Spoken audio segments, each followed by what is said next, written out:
लेकिन टारगेट करने से कुछ ना होगा। टारगेट जे करी ओकर रिलाई शुरुए हुई।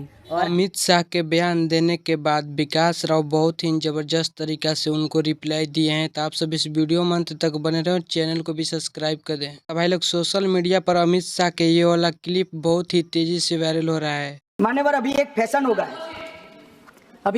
गया है, आम्बेडकर आम्बेडकर आम्बेडकर आम्बेडकर आम्बेडकर आम्बेडकर। इतना नाम अगर भगवान का लेते तो 7 जन्मों तक स्वर्ग मिल जाता।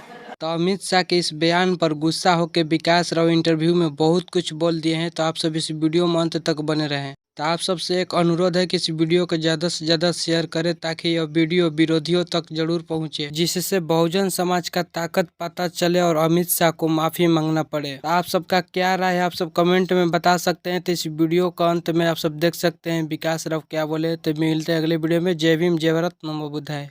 अभी सर आपके जाति को लेकर मतलब बातें कह दिए, क्या कहिएगा उनको? का कहल जाए, मन तो करता डायरेक्ट गरियावे के सीधे गरियलो हूँ बानी। ऐसा बात नहीं है, बहुत सारा वीडियो देखें आपका वीडियो आप गरियले बानी। तो गइले वीडियो तो देखल ही हुई, ओकरा पता हुई कि का हम कइले बानी गलती या का आगे करे के चाहिए। तो सुधार जो अभियो से कहा गइल बा, बहुत वीडियो में तोरा के हम बता देनी कि ये सब सही नहीं है। टारगेट करबे तो रेला जेबे।